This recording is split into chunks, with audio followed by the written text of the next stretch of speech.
Bismillahirrahmanirrahim. Assalamualaikum warahmatullahi wabarakatuh. Malam hari ini saya mendatangi tamu spesial, Pak Wakil Bupati Solo, Pak Haji Chandra. Kita akan bincang-bincang seputar kegiatan pemerintah daerah Kabupaten Solo.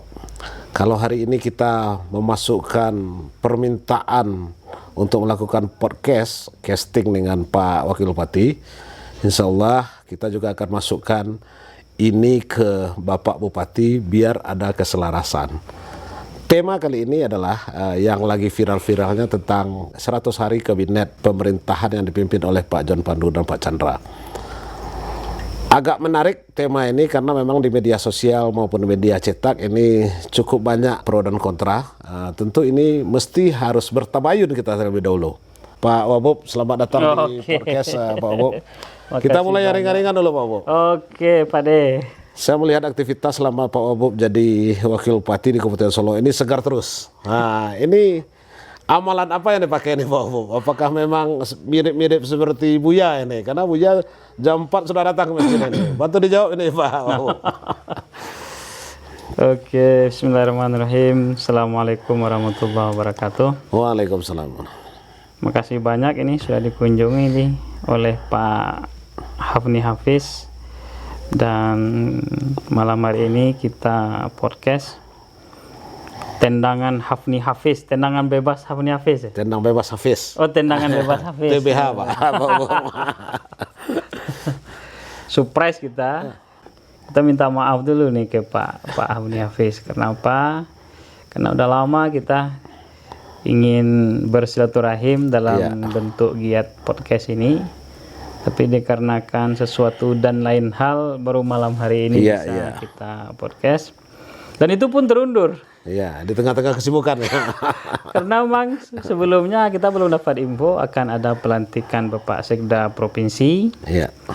Kemudian jam 1-an tadi kita di WA oleh Kabiro Adpim Pak Nur Salim akan ada pelantikan tadi pagi jam 9. Kemudian lanjut beberapa giat yang lain. Akhirnya yang harusnya siap Jumat tadi digeser jadi malam ini. Mohon maaf nih Pak. Siap. Nah, terkait dengan pertanyaan beliau tadi, sebenarnya yang hebat tuh Pak Gubernur sebenarnya. Dengan umur beliau yang sudah kepala 5 lebih ya? Kepala 6? Sudah mendekati 60 ya? Oh, mau dekat kepala 6. Dan beliau masih fresh. Dan dikarenakan pernah nampingi beliau, jadi terbawa suasana itu. Beliau itu resepnya pisang, kemudian dikasih madu. Pagi, Pak? Pagi. Ya. Dan kita pun melakukan itu. Kita stok pisang di rumah, kemudian dikasih madu. Nah, ini udah banyak juga nih orang-orang yang sudah berusia di atas kepala 4 Pak Hafiz. Dengan menu yang sederhana ini, itu insya Allah akan menambah imunitas kita, stamina, dan daya tahan tubuh kita. Jadi mungkin Pak Dewan bisa nanti coba juga nih. Iya. Saya khawatir nanti kalau Pak Dewan yang coba, kelimpungan anggota Dewan 35 yang lain gitu kan, muda terus gitu kan. Fight-nya luar biasa, bertambah-tambah fight-nya.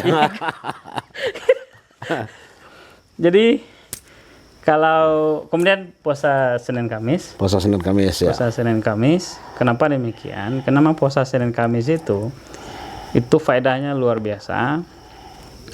Sel-sel yang rusak itu regenerasinya bagus ketika kita berpuasa, dan juga menambah ketahanan tubuh. Jadi pertama puasa Senin Kamis, yang kedua nutrisi makanan ya. Yang tadi itu. Iya. Jadi pisangnya potong-potong aja, kemudian dilumuri ya. Dilumuri dengan madu. Insya Allah akan lebih muda Pak Dewan. Iya. Dibandingkan usianya gitu. Muda dari usia seharusnya. Nah, ada lagi nih Pak Wabub. Ini kita kembali ke masa-masa kampanye ini. Iya. Pak Wabub start jam habis sholat subuh, selesainya jam 2. Tahu-tahu besok setelah sholat subuh jalan lagi. Tapi nggak kelihatan wajah capeknya ini. Selain dari pisang ini mungkin amalan sholat ini berpengaruh nggak ini? Oh ya, kemudian memang udah dilatih juga sama Buya Maedi. Kita ketika sholat masuk itu memang seluruh aktivitas berhenti dulu. Iya, iya. Makanya ketika kita masuk kantor, setelah dilantik, kita menyampaikan ke seluruh ASN kita, dan alhamdulillah juga sudah dibuat surat edaran dari Bapak Bupati. Setiap azan berkumandang, seluruh aktivitas dihentikan dan kita melaksanakan sholat berjamaah. Ya. Kemudian di waktu-waktu senggang kita menambah ruhiyah ma'nawiyah kita dengan membaca Al-Quran, mentadaburi, dan kita punya amalan setiap hari itu kita membaca Al-Quran sekaligus dengan artinya. Ya. Meskipun yang dengan artinya itu 1 halaman atau 2 halaman. Tapi kalau yang baca Al-Quran ini biasanya 1 hari itu 1 juz, Pak Dewan. Ini karena sudah terbiasa di waktu senggang itu. Ya.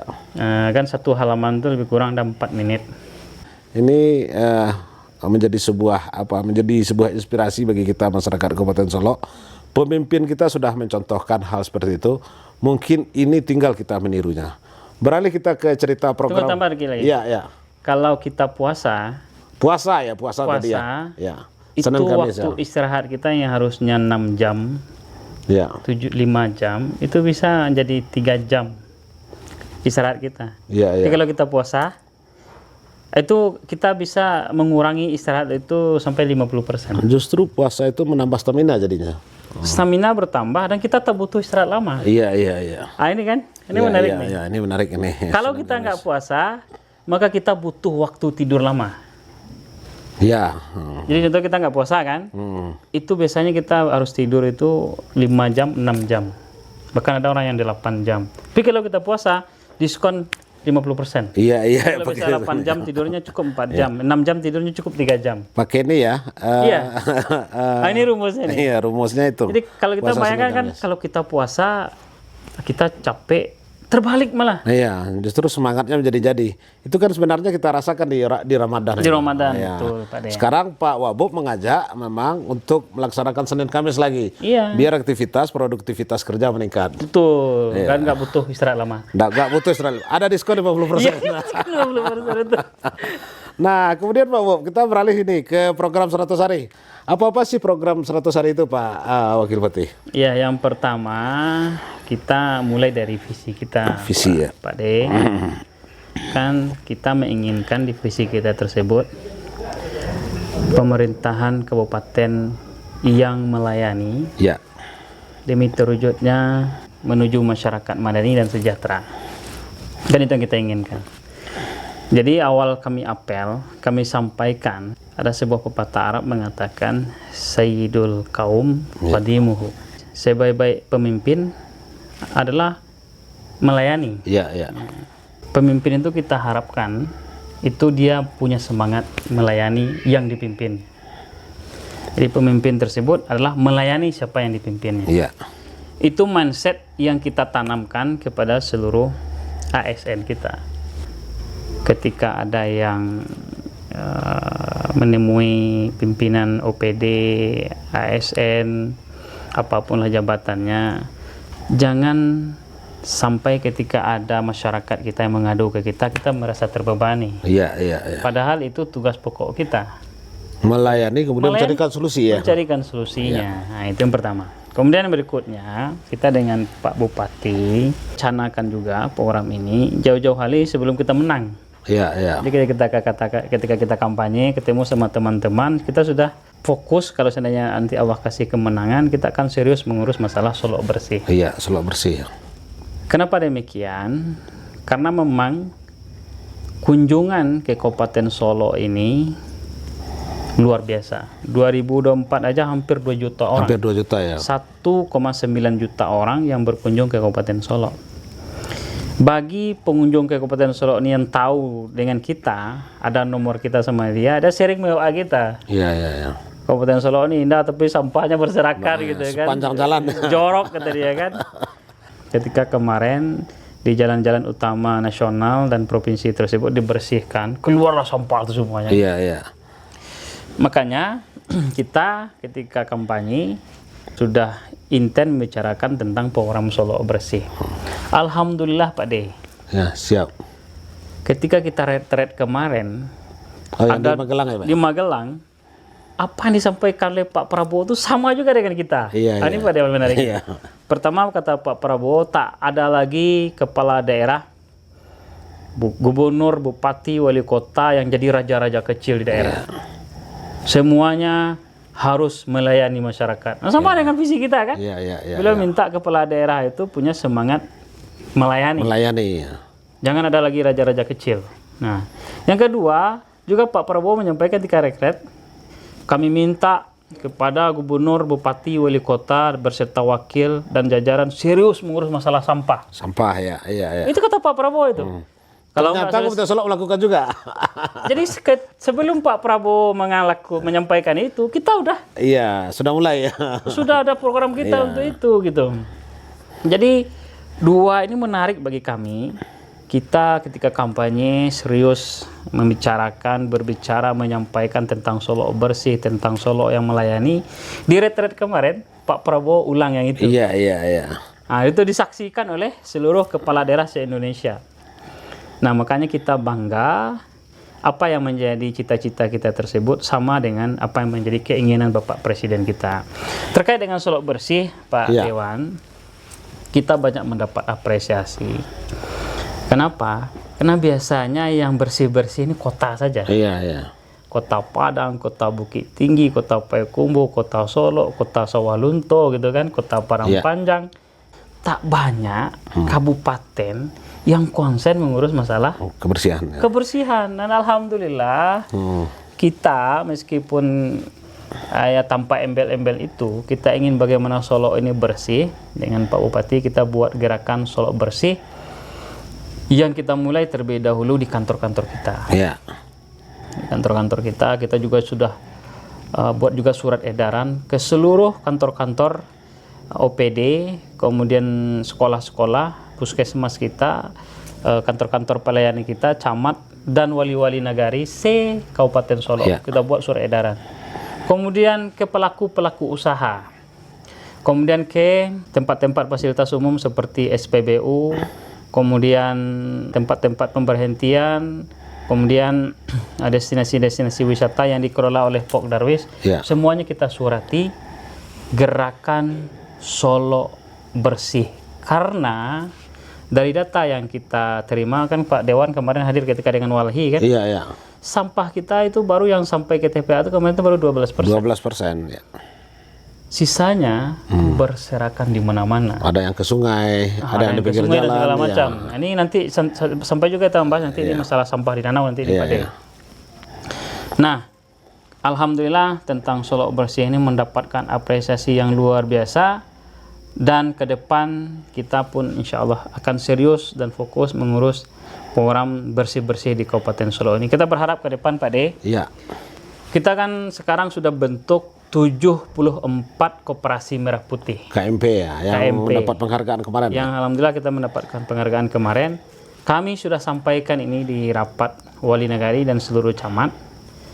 Mungkin enggak satu KMP, koperasi merah putih di masing-masing kecamatan itu mengurus masalah Iya. sampah.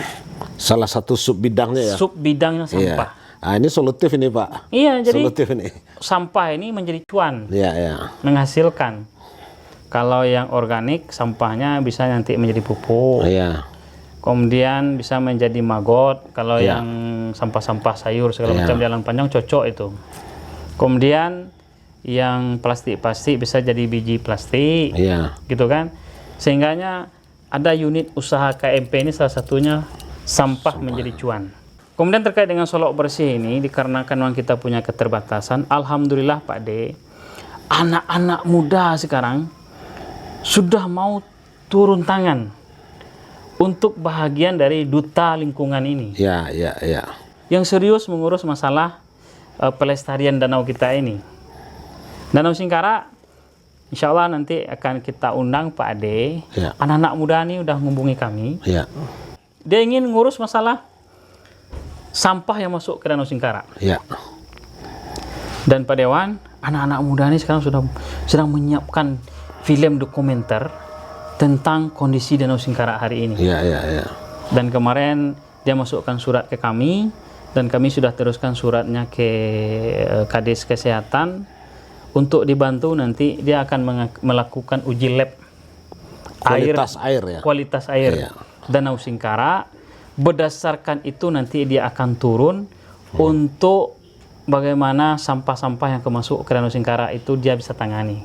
Kenapa ini penting, Pak De? Ya. Sebelum PLTA ada, Ya. sebelum ada intake di Ombilin, Ambilin ya. sampah-sampah yang masuk ke Danau Singkara dari sungai-sungai yang ada ini, Batang Ombilin ini salah satunya tempat mengeluarkannya. Jadi Ya, kalau seandainya ada orang hilang, hanyut di sungai, nanti tunggu aja di Ombilin. Ketemunya di Besok Ombilin ya. ketemu, sering Iya. ketemu itu. Kerbau orang hanyut, Iya. sapi orang hanyut, bangkainya nanti ketemu di Ombilin. Iya, iya. Seperti itu juga tumpukan-tumpukan sampah yang lain.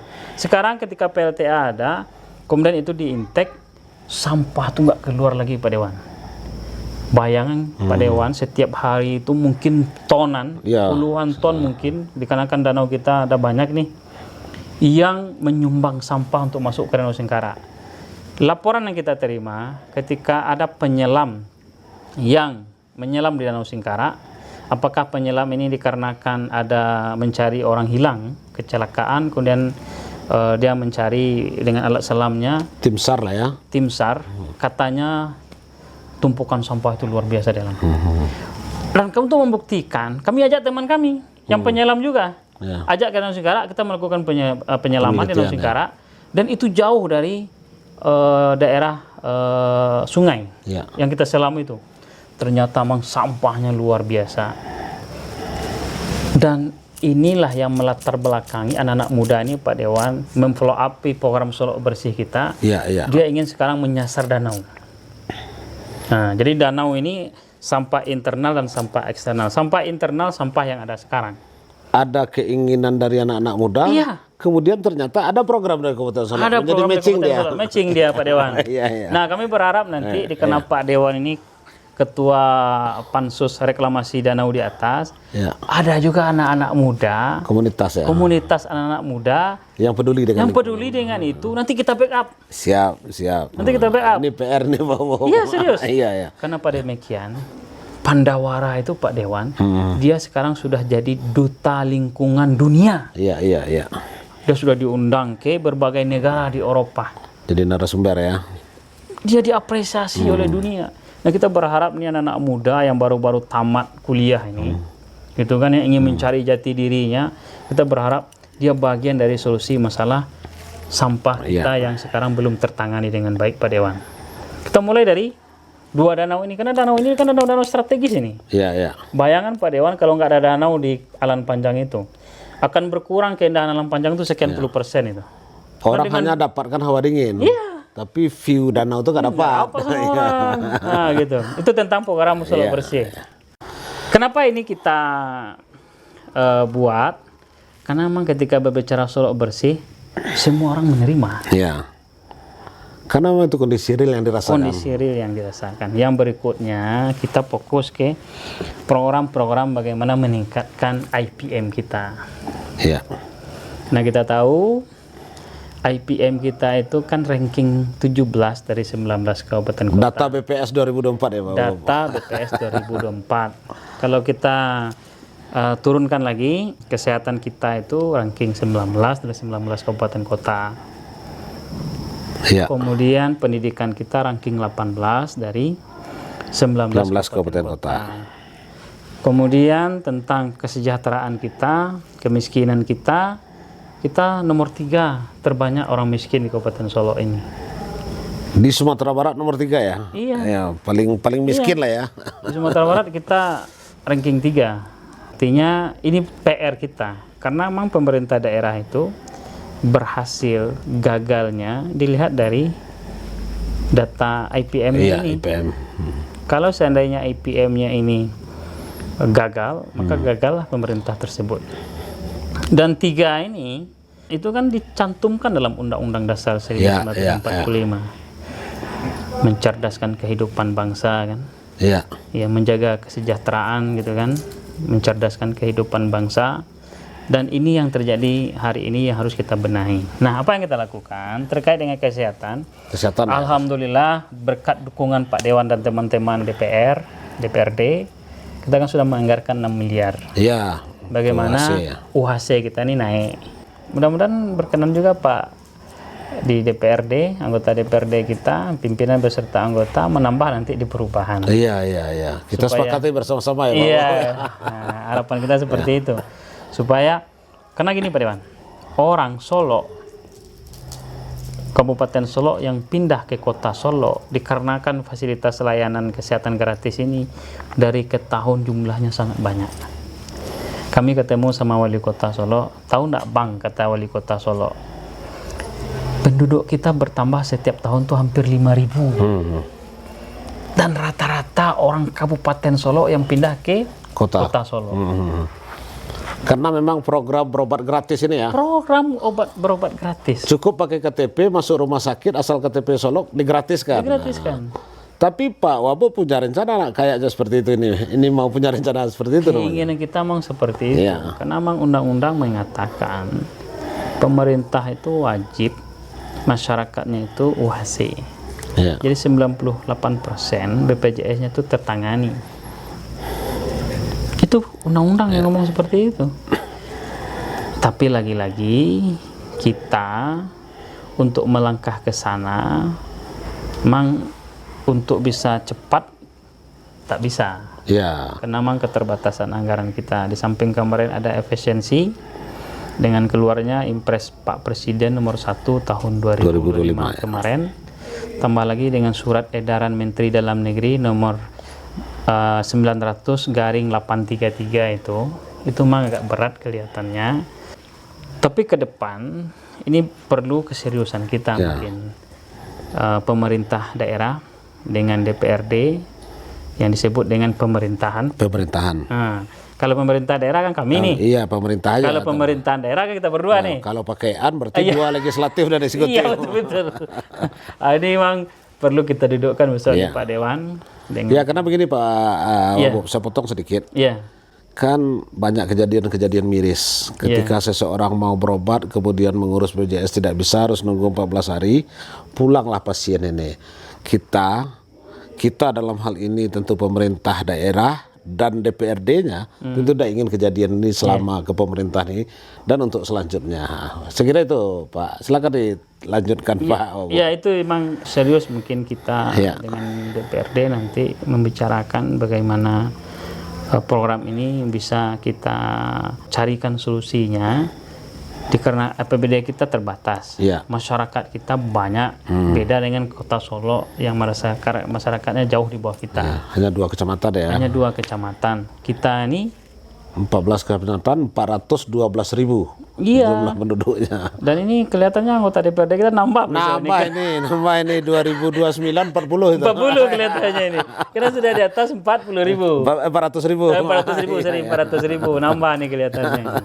Ini terkait dengan masalah kesehatan. Tapi alhamdulillah dengan kita menganggarkan 6 miliar ini termasuk yang besar. Dari sekian banyak kepala daerah sebelumnya per tahun. Ini bukti keseriusan kita. Kalau seandainya PPD kita kuat, kita pukul, 1 kali pukul nih. 1 kali pukul selesai, ini seluruh masyarakat udah gratis berobat ini. Cuman memang kita dikungkung oleh keterbatasan PPD, ditambah lagi dengan Impres 01 2025 ini. Betul Pak De. Tapi kan pemerintah dituntut untuk lebih kreatif ini Pak soal ini. Kemudian yang berikutnya terkait dengan pendidikan. Pendidikan ya. Kita sudah breakdown melalui rapat khusus OPD teknis dengan seluruh camat, seluruh wali nagari, seluruh kepala sekolah. Kita ada data 4.596 anak yang tak sekolah dan yang putus sekolah. Kita sudah minta seluruh camat kolaborasi dengan wali nagari dan kepala sekolah untuk men-tracking Karena memang kita sudah siapkan data by name, by address, data yang 4.596 anak ini untuk kita carikan solusinya. Bagi anak yang putus sekolah dikarenakan masalah biaya, Ya. karena kalau uang sekolah kan udah gratis nih, karena ini memang program pemerintah Entah, pusat. ya pusat. 9 tahun itu gratis, Ya. nggak boleh dipungut biaya. Tapi kan biaya-biaya yang lain, Iya. kadang-kadang kan di sebagian keluarga memberatkan juga. Iya. Seperti biaya seragam sekolah, sepatunya kah, celananya kah, bajunya kah, tasnya kah, bukunya kah, itu kan memberatkan. Dan kita, kalau itu masalahnya, kita support nanti Iya. dengan APBD kita. Ada yang pokir dari teman-teman DPRD, Iya. kita alhamdulillah Sudah kita ada yang apresiasi mulai. kepada teman-teman tersebut, dan dari APBD murni kita juga untuk membantu siswa-siswa kita yang kesulitan untuk seragam sekolah. Iya. Yang kedua, ini emang agak susah nih Pak Dewan. Dia nggak sekolah ini karena kan tidak dapat dukungan dari keluarga. Yang kedua, dikarenakan motivasi tak ada. Motivasi ya. Nah, ini butuh semacam kepedulian bersama. Kita semuanya harus turun tangan. Atensi untuk melakukan edukasi secara terus-menerus. Iya, jadi kita himbau kepada seluruh camat, wali nagari, kepala sekolah, dan ASN kita. Ya. Kalau ada kondisi-kondisi seperti ini di bawah, yang itu di bawah jangkauan dia, apakah itu tetangganya, Ya. atau saudaranya, apakah itu camat, apakah itu wali nagari, kepala sekolah, ASN kita, Ya. itu mengedukasi masyarakat terus. Bagaimana pentingnya pendidikan ini. Mesti juga ada tanggung jawab sosial dari PNS. Iya, jadi di samping kita Tanggung punya jawab program, juga, ya. kita juga ketuk hati seluruh Nah, masyarakat kita yang terdidik, ASN kita, kemudian kita bersama-sama untuk mencarikan solusi ini. Kalau pendidikan yang bermasalah, maka masalah yang berikutnya akan banyak Pak Dewan. muncul ya. Iya. Nah, dari situlah bisa jadi kenapa orang miskin kita nomor 3 terbesar dari 19 kabupaten kota di Sumatera Barat. Mungkin salah satu faktornya dikarenakan pendidikan. Iya, iya. Makanya kita mengapresiasi program Pak Presiden, Pak Prabowo Sekolah Rakyat. Keinginan Pak Presiden sekolah rakyat ini yang diperuntukkan untuk masyarakat kita yang tak mampu itu, Ya. untuk memutus mata rantai kemiskinan. Iya. Nah, ini harusnya nih Iya. semua rakyat Indonesia berterima kasih ke Pak Presiden. Oh iya.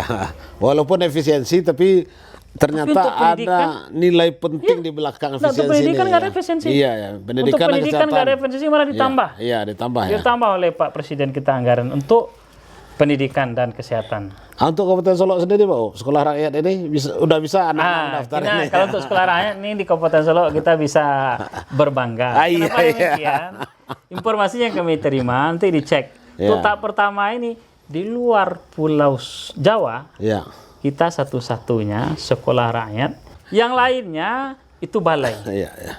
di Kementerian Sosial. Atau mungkin di Sumbar ada 3 nih. Iya. Balai yang ngelola 1 di bawah Kementerian Sosial. Iya. Kemudian yang kedua UNP. Iya. Yang ketiga kita. Iya. Yang di luar Pulau Jawa. di Pulau Jawa kita. Iya, pertama ya. Iya. Nah, ini luar biasa. Apresiasi untuk Pak John Pandu dan Pak Chandra ini. Nah, Karena tidak mungkin akan turun sendiri kalau tidak dijemput. Nah, ini. dijemput. Iya. Ketika Pak Bupati kita dapat informasi ini, kemudian kita siapkan proposal dan saya diutus oleh Pak Bupati pertama ke Jakarta, dampingi oleh OPD teknis dan Pak Sekda, kita yang presentasi di hadapan Dirjen. Nah, setelah itu baru kita siapkan lahannya, kita siapkan segala sesuatunya, kemudian Pak Bupati kita bersama OPD teknis ketemu dengan Menteri. Iya. Dan alhamdulillah sekarang sekolah rakyat sudah mempersiapkan untuk proses belajar mengajar di bulan Juli besok. Berarti sudah on the track untuk siap menerima memulai kegiatan Yang sudah PBM mendaftar ya? itu sudah lebih 200 orang. 200 Padahal orang. kita kemampuan kita cuma untuk 100 orang. Jadi ada proses seleksi dari dinas Ada sosial. proses seleksi. Iya, iya. Ini keseriusan kita di Kabupaten Solo. Kita serius mengurus sekolah rakyat supaya anak-anak yang keluarganya tak mampu bisa mendapatkan pendidikan yang layak. Semuanya gratis, diasramakan. Yang informasi yang kita terima untuk pendirian sekolah rakyat ini anggarannya sampai 150 miliar. Iya. Makanya kita cari lahan yang agak luas di atas Untuk infrastrukturnya dan operasionalnya, atau cukup infrastruktur saja? untuk infrastruktur. Infrastruktur ya, ya. Ini Luar biasa ini. kami berharap juga ini sedang kita urus nih dengan Pak Bupati dan Pak Wagub, Pak Pasko. Ya. Kelihatan juga nih on the track ini. Iya, on the track ya. Kita dapat juga nanti program sekolah Garuda. Nah, sekolah Garuda ini apa lagi makhluknya nih, Pak? Ya, sekolah Garuda ini semacam sekolah taruna. Oh, setingkat SLTA berarti? Iya. Iya. Untuk menyiapkan kader-kader terbaik, apakah nanti dia akan jadi abdi negara gitu kan? Atau mungkin yang lain. Semacam ini mungkin kali ya, Pak Bu. Semacam SMA Taruna dulu, tetapi dimodifikasi, kemudian di-upgrade lagi ya? Iya. Tuh. Nah, Kabupaten Solok menyatakan paling siap nih, Pak Bu. kita sudah siapkan lahan 30 hektar. Wah, luar biasa. Kalau saya langsung diminta Pak Bupati memimpin rapat terkait dengan masalah penyiapan lahan ini. Insya Allah ini sedang proses. Iya. Jadi ada ex HGU kita yang dari 600 hektar sekian itu ada 200 hektar yang diperuntukkan untuk kita. 30 hektar kita siapkan untuk pendirian sekolah Garuda. Kemungkinan bisa 2026 ini, kalau melihat potensinya ini. Mudah-mudahan bisa. Kita maksimalkan usaha. Kita maksimalkan. Ikhtiarnya ya. Kalau ini terlaksana, otomatis putra-putri terbaik Kabupaten Solok akan banyak mendapatkan kesempatan pendidikan Iya. yang insya Allah nanti outputnya akan memperbaiki Kabupaten Solok ke depan semakin lebih baik. Itu harapan kita. Iya. Kemudian yang lainnya, Iya. kita juga fokus terkait dengan masalah pertanian. Pertanian ya. Kenapa pertanian? Karena memang hampir 60% masyarakat kita di Kabupaten Solok itu berprofesi petani. Petani. Apa yang kita lakukan? Pertama, bagi daerah-daerah yang di situ penghasil padi, kita sedang menggalakkan sekarang program basawah Pokok murah. Ah, iya. Jadi kalau basawah pokok murah ini berhasil, ini bagi para caleg-caleg yang mau maju 2029 diubah nih namanya. Mencaleg dengan pokok murah. Lanjutkan basawah pokok murah. Pak Dewan ini politisi kan, bisa nyambung semuanya itu. Nah, basawah pokok murah ini kan patennya nih sama Pak Insinyur Joni, mantan Kadis Pertanian Provinsi Sumatera Barat yang cukup lama juga. Dan beliau sudah terapkan program ini di banyak tempat. Ya. Nah, ada satu orang murid beliau di Junjung Sirih, Negari Paninggahan. Itu kemarin kita udah panen. Ya. Basawah pokok murahnya dipaketkan dengan salibu. Oh, padi salibu ya? Ya.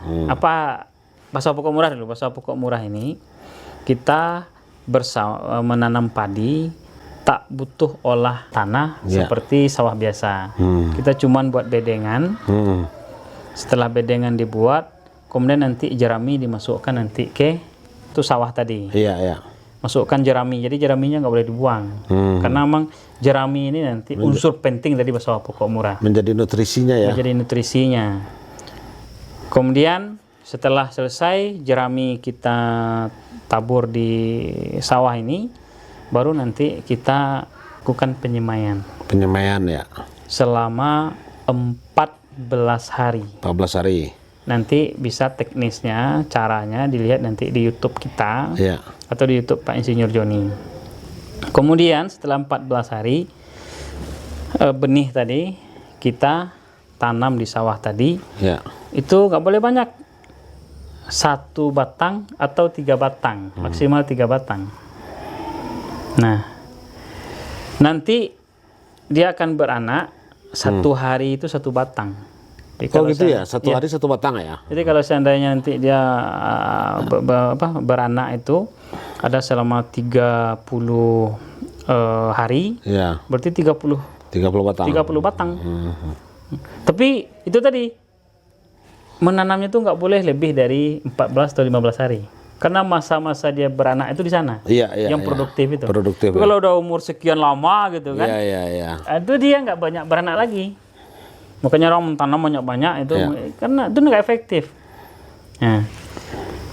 Kemudian pupuk organik dibanyakkan dikasih, pupuk kimia berkurang sampai 70%.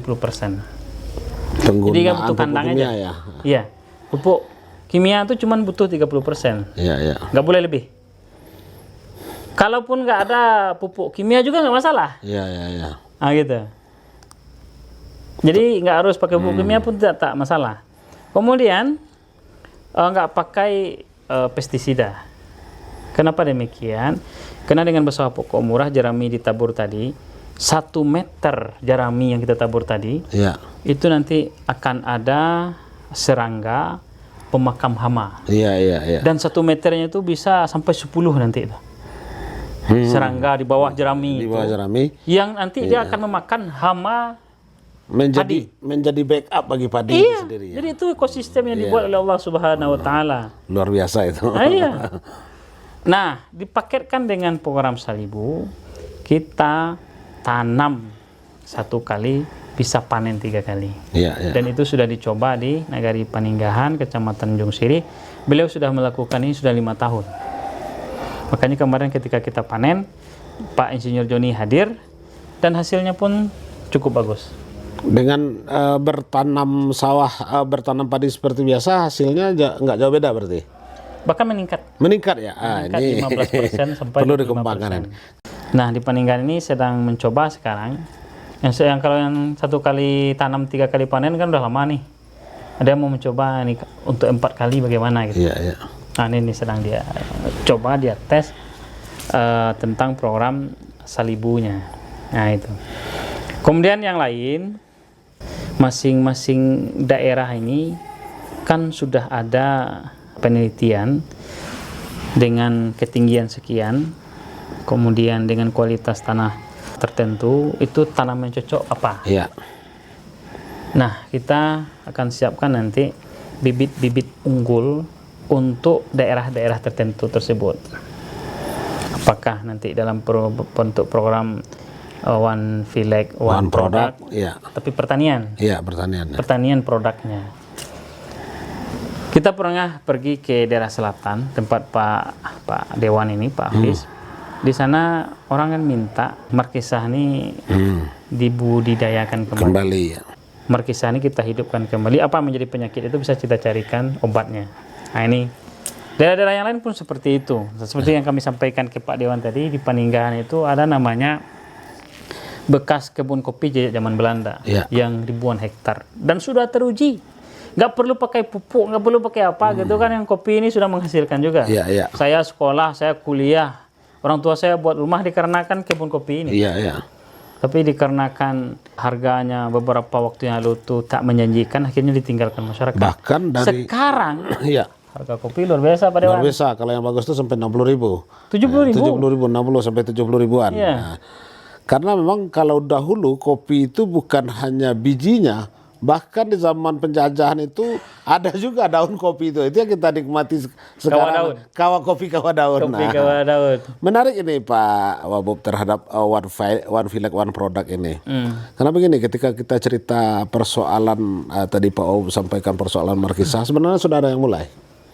Sudah ada yang mulai di daerah Rimbodata. Dan itu butuh sentuhan dari Dinas Pertanian. Tentu kita minta bantu melalui Pak Wabub untuk menseriusi ini. Karena ada yang namanya, ada 2. Namanya bibitnya, namanya 1 saya masih ingat itu namanya Sulinda. Ada kita ketemu dengan anak-anak muda, mereka sedang mencari siapa yang memberi nama bibit Sulinda ini. Dan kalau ibu itu atau bapak itu mau, ini akan dihak patenkan menjadi punya Kabupaten Solo. Ini tentu butuh sentuhan tangan dingin Pak Bupati dan Pak Wabub ini. Betul Pak Dewan, kita dengan Dinas Pertanian beserta jajaran sudah mengadakan juga beberapa kali rapat terkait dengan memetakan potensi daerah-daerah yang di situ tuh bisa kita kembangkan sektor pertaniannya. Tadi ada masukan dari Pak Dewan. Ya kalau bisa nanti kita dengan Pak Dewan, dengan OPD teknis kita ke sana nanti supaya kita tahu apa yang dibutuhkan untuk nanti kita bantu.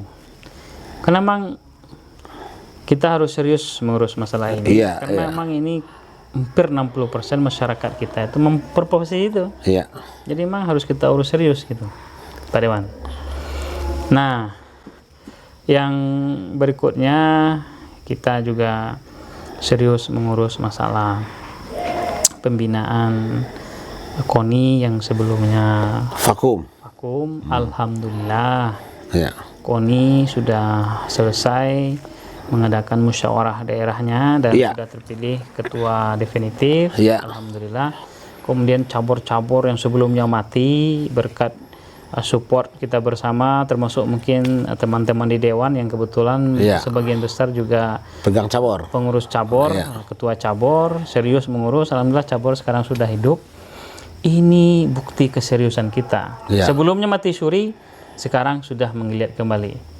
Kenakalan-kenakalan remaja, insya Allah bisa kita tekan. Iya. Kalau seandainya KONI dengan seluruh cabur-caburnya itu aktif membuat program di bawah. Anak-anak muda ini energinya besar. Kalau seandainya nggak disalurkan, dia membuat kesibukan. Dan kesibukannya itu yang biasanya membuat masalah. Bisa positif, bisa negatif. Bisa positif, bisa negatif. Balap-balap liar, Iya. tawuran, Iya. penyalahgunaan narkoba, Iya. judi, Iya. apakah online atau offline gitu Ya, kan? sampai pagi. Iya. Karena energi mereka berlebih. Iya, atau penyakit-penyakit yang Iya. lainnya. Nah, sekarang nih, alhamdulillah berkat support Pak Ade, kebetulan Pak Ade ini ketua cabur juga. Iya.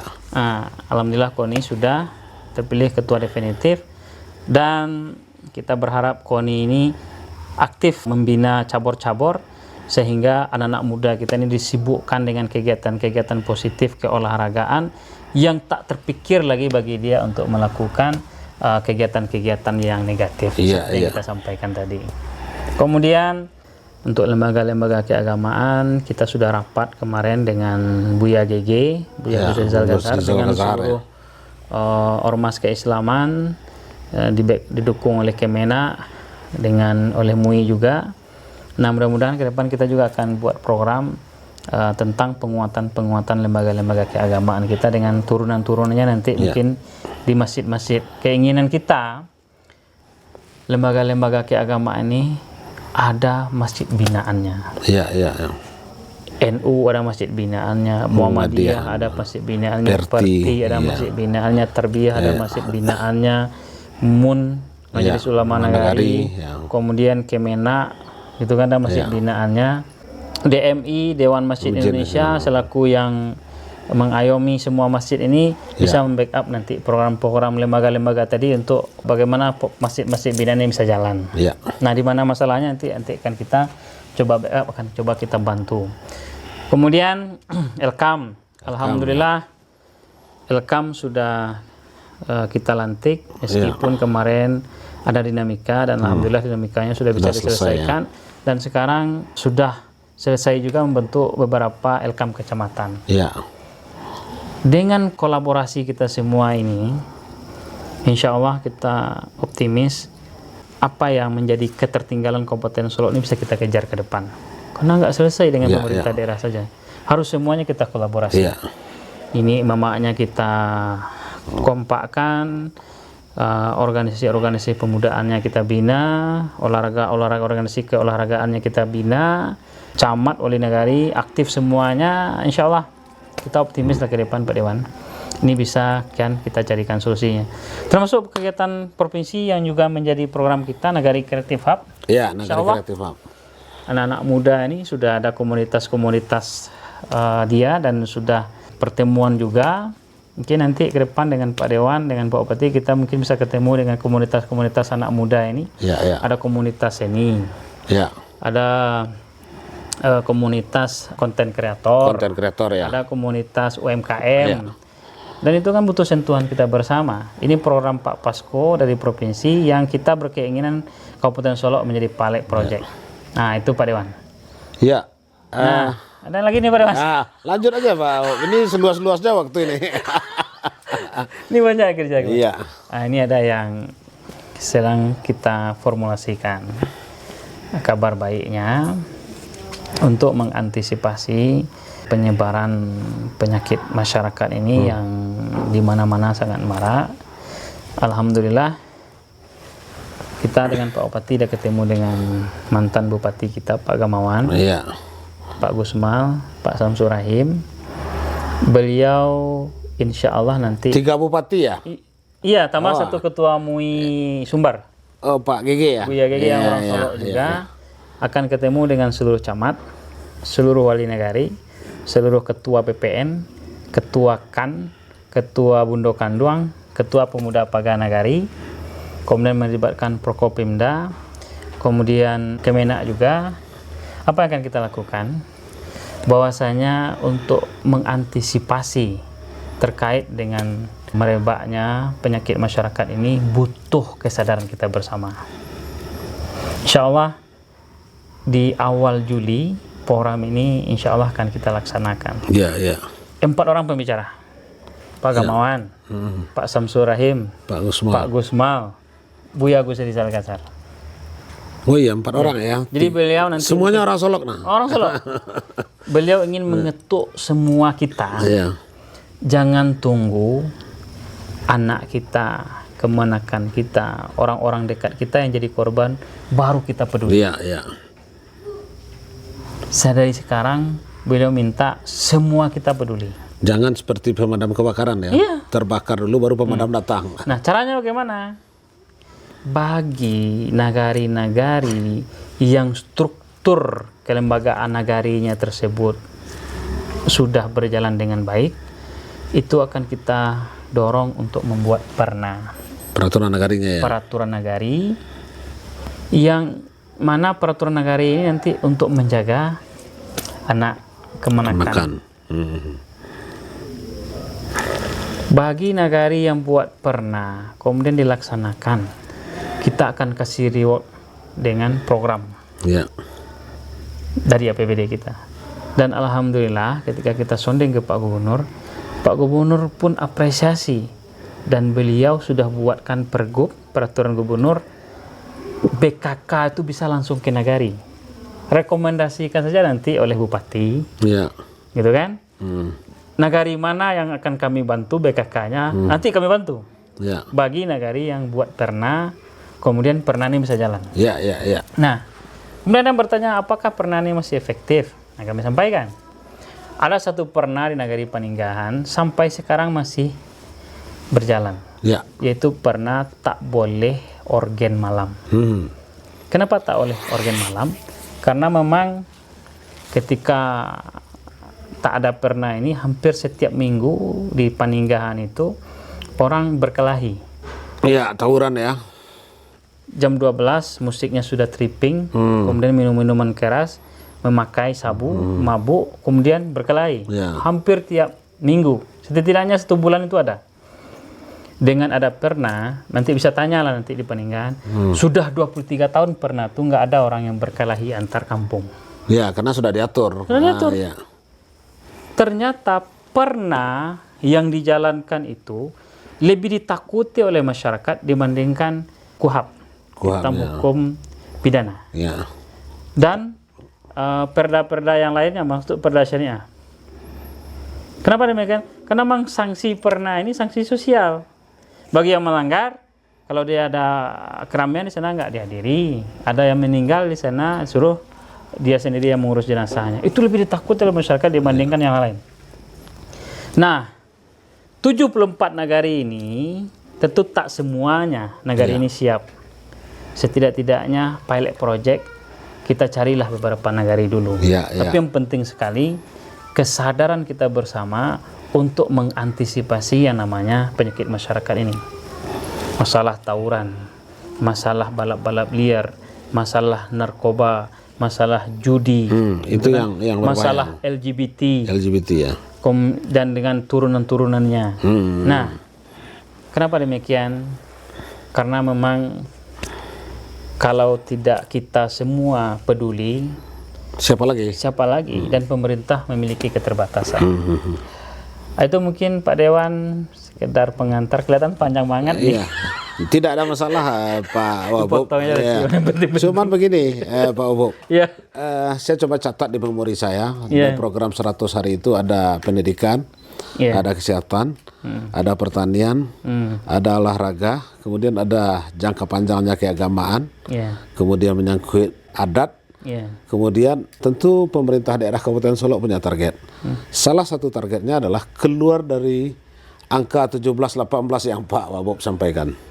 Ini agak nakal sedikit pertanyaan saya nih Pak Wabub. Mungkinkah sehebat dan seluar biasa itu program bisa terikuti oleh masing-masing SKPD hari ini? Ini agak nakal sedikit nih. Kalau tidak tentu ada solusi, misalkan mutasi, atau memang sudah ada rencana mau mutasi ini. Ini agak sedikit nakal. Karena Pak Dewan akan juga ada podcast dengan Pak Bupati. Bagus pertanyaannya Pak Bupati yang jawab gitu. Iya, iya. Karena begini, dulu Pak Gamawan, saya sempat 1 tahun dengan Pak Gamawan, 2004-2005, kebetulan beliau terpilih di provinsi. Iya, jadi gubernur. Bupati sudah berlari kencang, ternyata SKPD jalan di tempat. Kan nggak jalan juga program yang kita sampaikan. Makanya tadi saya bilang agak sedikit nakal pertanyaan, karena hari ini apakah mungkin terikuti program-program yang Pak Bupati miliki dan Pak Wabub punya ini dengan kondisi SKPD hari ini. Maka memang tentu publik menunggu. Keberhasilan ini bukan hanya keberhasilan Pak Bupati dan Pak Wabub, tetapi tentu ada perlu tunjangannya dari SKPD terkait. Saya kira itu karena memang Pak Wabub sudah menguncinya, ditanyakan pada Pak Bupati. Insya Allah kita akan tanyakan nanti pada Pak Bupati, menunggu waktu dari Pak Bupati. Terakhir. Ya, closing statement sekalian. Ya, terakhir. Jadi dalam sebuah konsep Pareto, Ya, 80% keberhasilan tersebut ditentukan oleh 20% penyebab. ya, Jadi dengan keterbatasan-keterbatasan yang dimiliki oleh Kabupaten Solo, kalau kita urus semuanya, uang kita tak cukup. ya, Makanya kita ambillah yang penting-penting saja supaya APBD kita siap untuk mengcover itu. ya, Kemudian ketika ini kita urus, insya Allah sekian persen, sekian puluh persen masalah kita ini bisa teratasi. Setelah SPM, standar pelayanan minimal, ya, kita benahi dengan baik terkait dengan pendidikan, terkait dengan kesehatan, terkait dengan PU, perumahan rakyat, ketertiban, ketentraman, kemudian masalah sosial. ya, Kita urus dengan baik. Ke depan kita ingin menghadirkan kesejahteraan untuk masyarakat Kabupaten Solo.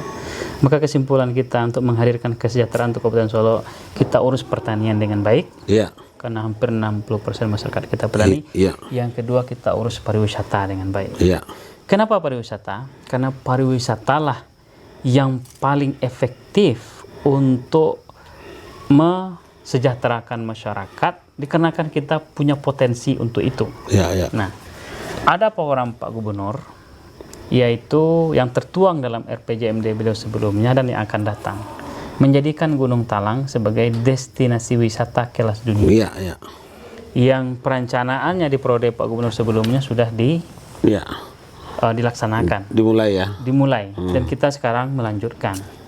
Nah, apa yang menjadi harapan kita?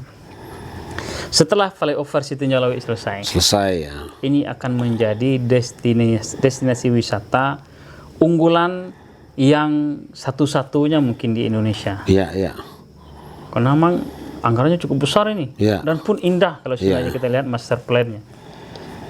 Di ujung flyover Situ Njalawi ini nanti akan ada rest area. ya, Rest area ini antisipasi supaya tak terulang kasus di Kelok 9. Ya. Badan jalan dijadikan rest area. iya, Sehingganya konstruksi jalan tersebut, Terbebani, jembatan ya. tersebut rusak. Ya. Sudah rengkah-rengkah kabarnya, retak-retak. Kemudian setelah rest area, dari rest area inilah nampak nanti keindahan flyover Situ Njalawi. iya, Kemudian setelah rest area yang representatif ini ada jalan 2 jalur. Jadi jalan yang sekarang ini tambah 1 jalur sebesar ini juga, iya, iya, yang akan kita urus dan sudah disampaikan juga oleh Pak Bupati kepada Menteri PUPR. ketika beliau berkunjung ke Kabupaten Solok beberapa waktu yang lalu. Sampai ke arah Suka ini. Ya, ya. Dari arah Suka ini akan ada lagi jalan 2 jalur yang arah nanti ke Batu Bajanjang. Kenapa Batu Bajanjang? Karena memang kawah Gunung Talang ini. Oh, Batu Bajanjang Lembang Jaya ini ya. Kawah Gunung Talang ini itu ada jantan, ada betina. Iya. Yang jantannya ini yang sering erupsi itu, batuk itu ketika batuk tak mengarah ke sini, tapi mengarah ke sana, gitu kan? Iya. Dari sini nanti kita akan buat jalan ke puncak gunung itu, yang representatif. Kenapa demikian? Karena memang kunjungan ke Gunung Talang ini sangat luar biasa. Di Gunung Merapi kemarin kenapa ada meninggal 25 orang ketika erupsi? Dikarenakan tak ada akses jalan. Sekarang kita buatkan akses jalan yang cukup bagus ke sana. Ketika terjadi batuk-batuk nanti, orang untuk evakuasi sangat cepat. Karena jalan ini kita pakai sekaligus jalan mitigasi bencana. Mitigasi bencana ya. Dan jadi Gunung Talang ini nanti akan jadi tangkupan perahunya ala Sumatera Barat. Yang dari data yang kita lihat setiap bulan di tangkupan perahu itu 80.000 orang yang berkunjung ke sana. Iya, iya. Kalau bayar umpamanya 25.000 per orang, kali 80.000. Kali 80.000 kali 12 bulan. Kali 12 berapa bulan, uang itu, Pak Dewan? Dan itu menjadi potensi PAD ya? Itu menjadi potensi PAD supaya menggeliat semuanya. Iya. Tambah lagi nanti orang datang dikarenakan keindahan flyover, dikarenakan keindahan Kabupaten Solo, tambah lagi nanti ada tangkupan perahu ala kita. Iya. Orang nanti akan datang ke Kabupaten Solo akan bawa uang dan multiplier efek ekonominya luar biasa insya Allah bawa untuk meningkatkan kesejahteraan masyarakat kita. Bawa uang, nginap, kemudian belanja di Kabupaten Solo. Iya.